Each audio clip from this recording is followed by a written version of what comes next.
Oh, you can see my yoga stick too now, can't you? And the mattress over there. All right. Show notes up. What are you doing the red bar for? Why are you doing that? Is that just to tell me? Okay, sure. Whatever. And three, two, one. My opening line. One. End of the month. Humidity high. Tough waking up. Cold bounces. If you're not publishing, do you even exist? Good question. Friday, July 29th, 2022. I'm Steven Sersky. Hope you folks are doing well. And yes, doing another live stream here and see how it goes. Actually, I don't mind doing them. It's that I have to create a workflow in which I can make it a lot easier. I've changed the setup already in where I'm broadcasting from, but yeah, I guess I could have done this a couple days ago, but it doesn't fix the cables issue that I was going on about yesterday, wherein I mean all the dongles that are attached to the computer. If it's you know if I need to move the computer, then I have to unplug everything and unplug all of my hard drives and everything. So we will see how this develops going forward. Okay, so yeah, humidity. Yeah, very knackered today throughout the day. It was tough to wake up this morning, and a couple of reasons. So yesterday, I forgot, I neglected to mention that yesterday one of the new things I tried out was to do something called the Nordic, and it's because I got this. Actually, I bought this a while ago. This sort of, it's called the Nordic strap, and it's nothing sexual. It's literally, it's a device wherein it would, you can attach it to a doorway or a bed, and it holds in place this one device where you wrap your legs around it, and then facing forward, you sort of slowly lower yourself to the ground. You're supposed to anyway. So, but I don't. I haven't been able to get the strap to work just because I don't know how to work with the little buckle thing, and so as a result, I yesterday I did it with the kettlebell. So I have these two heavy kettlebells that I have here in my apartment, and so I tried it a few times, and it felt fine when I was doing it. I'm like, yeah, it's no problem, whatever. Felt it today. Whoa, did I ever feel it today? It was tough to get. I slept very well. Don't get me wrong, but I also wonder if it was because of the skipping that I'm doing, the so-called hard skip, because like I did a 2 mile run yesterday afternoon, and then I did this 10 minutes of skipping. So it's 10 rounds of 1 minute on and 15 seconds off, and then 2 minute cool down. And that is intense. And I thought I properly hydrated after, but yeah, it was, I slept well, and I didn't want to stop sleeping this morning. Let's put it that way. But I did get up. I was a bit later getting out of the door this morning, opting instead to actually sit in my little shafa, my nice little chair that I'm sitting in right now, and to review some Chinese vocab. I'm like, that's a good time taker. I'll do that first, and then I'll go for my run. And so I did. But this morning, since I got going late, I only managed to get 1 mile run in prior to doing the quarter Murph. Which, so the quarter Murph again is a cycle. You do a mile run with a weighted vest, pull ups, push ups, squats, and then another 1 mile run, or 1.6 kilometers. And that took me, I don't know, it took me till 7:40, 7:50 to get it done. So after that, I had to come back upstairs and get ready for work, basically. So, but throughout the day, even still, the humidity was inching up. It's right now, it's 69% humidity, 28 degrees, and it was, yeah, this is actually, that's 5% higher than it was before. And I wonder if this is contributing to the reason why the generator is still on. I think it's the one that's outside my door, outside my window, outside my apartment. I'm pretty sure. I don't think this is a second generator. So there actually might be another generator somewhere down the street, because I've heard it. I've heard similar that similar whining generator sound, but I don't know exactly where it would be. Anyway, this one is loud and clear. Now that Now that sort of everything else has sort of died down a little bit, you can hear it still whining and droning on in the background. All right. Well, only so much you can do to control your external environment before you have to just control yourself, right? But these curls that I tried, these Nordic curls, these are actually I got this from the knees over toes guy on Instagram, and he's this guy who talks about um, joint, like knee, ankle recovery sort of thing.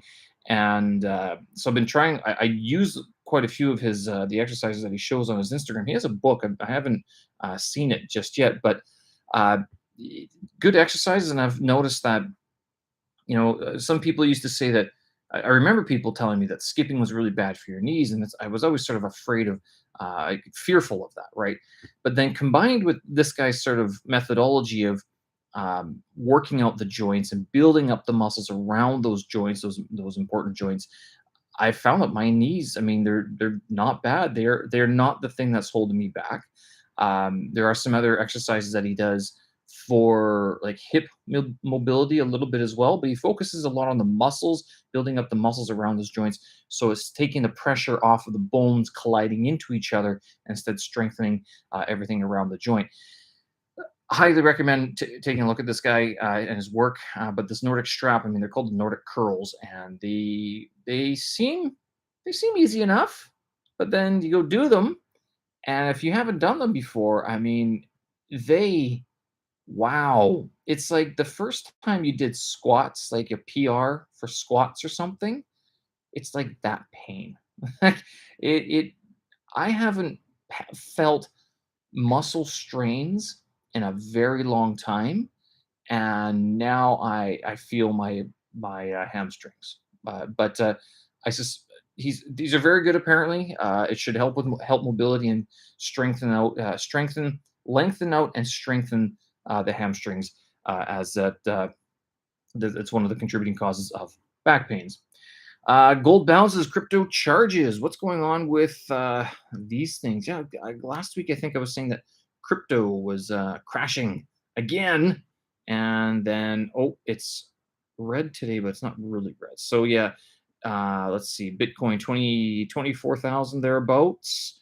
Litecoin $61. Ethereum 1,700. Ethereum seems to be the one that is closely aligned with NFTs, and I've talked about those a few times before, which I would be tempted to actually open up a wallet, just for just to have, basically. But I'm seeing a lot of these. I'm not sure who exactly to trust, because a lot of these places have been closing down lately. So yeah, if you use any of this stuff, let me know which ones you use. I know Binance, I know like Coinbase. I think they're still in oper. No, they laid off a bunch of people, but I think they're still in operations. Um, and then who's the other one? There's another one. Well, there's OpenSea, but that's to generate NFTs. But I'm sure you still need a wallet of some sort. So after all this time, and relatively a young person, and I still don't know how to do this. It's fine. It's a process. I'll get through it. Probably, I don't know. Again, with all these, some of the platform closures and stuff like that, I'd want to go with one of the bigger ones. If I do, it looks like Ethereum, although blockchain, sorry, if, as long, although Bitcoin gets all the sex and glamour, Ethereum seems to be the one that's sort of being more geared towards utility rather than anything else. That's the coin that keeps on coming up with NFTs and stuff like that. Yes, gold. Actually, on this past weekend, just because I like to check these things every now and then. It's a hangover from, or holdover from many conversations with my dad and stuff like that. Boots on the ground approach. I'm not sure if I mentioned this past weekend, but I was out at a couple shopping malls, and I stopped by some of these jewelry shops that sell investment bars as well, toads of that, and like the bank sells them as well. But you can literally go to a shopping mall here in China and buy gold, right? So, which is kind of bizarre. Like I've never seen that happen in Canada before, and I'm not sure if I trust those people to tell you the truth. But here it is. You can walk into a shopping mall and give them a bunch of cash or WeChat or Alipay, and they'll scan your QR code and you get a piece of gold. Crazy to think. The banks are a little bit different. You have to go through a whole long process. It's a bit of a kerfuffle, or you can buy it through the app, and they actually hold on to it for you. But these places, they all were sold out, and I see now that the price of gold, like it's jumped this week. The last 2 days, today it's just a bit up, but yesterday it jumped quite a bit, and the price that it hit was like $1,700 per ounce US. And this is, it looks like it's one of those times where you just go buy gold even if you don't need it, sort of thing. And that's apparently what Chinese people have been doing, because out of the two or three places that I went, they were all like, "Yeah, we don't have any investment. We don't have any small denomination investment bars. We have the larger ones, and we have like the Zodiac Tiger ones." I think I did talk about this before. I know. I apologize for repeating myself, but with this gold bounce, it also came up on Wednesday night when I was out at dinner. But the this gold bounce, I mean, this is that it's like a seasonal balance. I'm looking at the year-long chart of gold, and last August it did like the same exact same thing before it rallied from the beginning of August to the beginning of September, dipped down to October, rallied into November, and then down again December, January before the February spike with the run up of well, the Russian invasion of Ukraine. But that's the price of gold. Now, some of these gold stocks haven't done as well, but I noticed that today the gold stocks were jumping substantially in the Chinese market. So, kind of crazy to see how that's going on with crypto falling, gold going up, and then apparently a lot of Chinese buyers buying physical gold. I wonder where they keep it. I do wonder. I mean, I've heard these numbers before that a lot of the wealth in China is locked up in what would you call it? Real estate. And no doubt, if you've read any Western media outlet, you probably haven't heard anything positive about the real estate market here in China.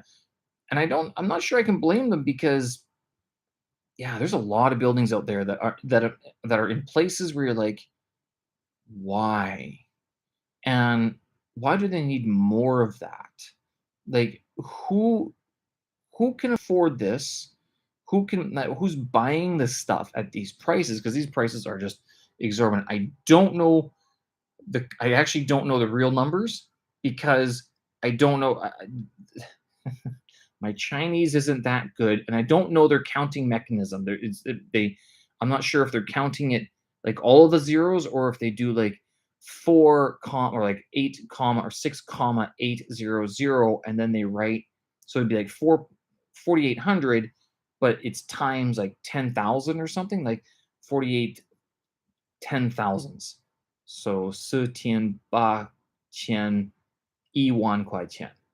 Yuan Tian Kuai, right? So it's something like that, where it's like, it's not 48,000, it's 4.8 million. Does that? And so I look at these signs and I go, I don't know. I really don't know how to read this, to tell you the truth. I mean, if I sat down, took a picture and figured it out, yeah, sure. But just glancing at some of the numbers, I mean, I don't know who I don't know who buys them. I'm not who I know one lady who bought like an investment property. It's not finished yet, down in Jinan, I think it was. And I was just like, why did you do that? And then she just went on this sort of tirade where she's like, well, you just don't get it. I'm like, maybe you're right. Maybe I don't get it.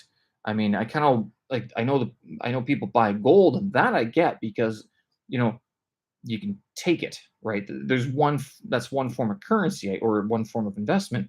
But buying an apartment in one of these high rises in a place that kind of like builds them and knocks them down, like they sort of mean nothing. I don't know. That just seems a little bit kind of weird for me, to tell you the truth. Yesterday, I talked about, or was it yesterday or 2 days ago, that I talked about publishing across all of these platforms. And I published a few more videos for my language vlog, SLV, the Stevens Language Acquisition Vlog. on YouTube. You can search for it there. A couple more videos today. Publishing 3 or 4 pieces of content per day on all of the major platforms. And I was questioning, like, if you know like several languages, do you publish double that? So you're publishing 4 across everything in both languages? Insanity. It's like your full-time job. And one thing that Vaynerchuk does, and this is where I'm getting this information from, is that he's saying it's actually, you could as a company, because he's talking about he's a marketer, he's a digital marketer, um, a media company, I guess it is. And one thing that he says is that it's not paying, buying advertisements is one thing, but your content is the advertisement, and it has to be useful, and it has to be native to the platform it's on, and you have to have a good product that you're advert that you are promoting through your content. So in other words, every post that you make on all of these platforms, if you're a business, even if you're an individual, he would say that everyone's in the business of marketing, that you are, everything you do is an advertisement. Everything that you publish is an advertisement. And I remember back when, I was kind of debating whether or not I should continue on with my academic career, publish or perish, same sort of idea of, if you're not publishing, then you're perishing, you're falling behind, sort of thing. And this seems to pop up every now and then. Now I'm still relatively young, so I couldn't give you like definitive lifelong trends, but this is the second time I've heard it in my lifetime that, if you're not publishing, you're sort of, the public is going to forget about you. And I guess it's true to an extent, because I mean, I noticed on Facebook, there's been a couple times I've gone back to Canada where people are like, we thought you were dead. And, as much as they might be joking, it's also because like I don't publish to Facebook as much since I've been living in China.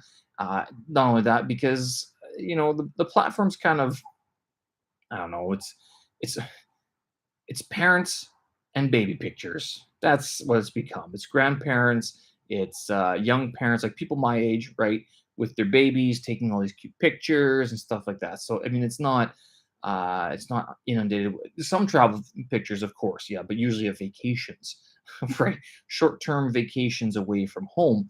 But all that being said, I mean, so publishing across these platforms, if you're not, every piece of content, and yesterday I had an issue with the term content. Well, it makes sense to call it content if that content is like an advertisement rather than like a piece of art, right? Although he'd probably say art is a piece of content anyway, but whatever, right? Art being more of the wow, that's awesome to look at, whereas content is more like you could scroll through it and it won't change your life, sort of thing, right? That's sort of where I'm coming from. The difference between art and content, like substance, and just publishing something for the sake of maintaining public, awareness, sort of thing. Well, anyway, with work hitting full time, I'm looking at my August schedule and going, huh, I'm going to be kind of busy. This whole idea of doing August animation, I actually, the more I think of it, the more I want to do it, because it is an opportunity to get this done. And I think that if if I didn't do it, then I would think that I'm leaving something on the table. So I might go ahead and do that. The only other thing is that it's August animation, which I will leave open to interpretations. Like I can animate just about anything, to tell you the truth. I mean, not corpses, but it'd be a little bit hard to do. But the idea being that spending my time studying or learning about the art of animation, so that'd be kind of something that would keep me busy throughout August, because I need more things to keep me busy. Right? Again, all that stuff would actually go up on the May You Make Your Movie Instagram channel. I gotta make a decisive. I gotta make a decision about this. Like, if I'm actually going to commit to it, or if I'm going to make it like, I don't know, something else. The way that May You Make Your Movie worked this year, where I was behind so much, I kind of don't want to put this pressure on me again, only to be, trying to taking another 2 months to finish the work, sort of thing. So either I drastically reduce my expectations, or the amount of things I attempt, given the workload that's going to be happening in August, or I lessen my workload, my expectations for August animation, like my output expectations, or I just don't do it. But I think just not doing it is a dumb idea. I think I actually have to do it now. So, well, we'll see on Monday now, won't we? That's August 1st already. So you can listen in for that one, if you will. All right, folks. With that, I will leave it. Show notes, tracks, and videos up on my website, stevensersky.com. Thanks for listening. Thanks for watching. Thanks for tuning in. And I think if I can, what I will do, I like the idea of live streaming. I do need to get this. If anything, this will actually push me into creating a separate channel on YouTube for my podcast videos as well. So you know what, I think if I, not if, I should get that done this week, this weekend. It's kind of time, right? Isn't it? All right, folks. Thanks for listening. I appreciate it. I'm going to leave it there. Show notes, tracks, and vids up on my website, stevensersky.com. Thanks for listening. Have a good weekend. Stay cool out there. We will talk again. Bye bye. Recorded, dated 2002, SSAB, like that. Boom. Thanks for watching. Bye bye.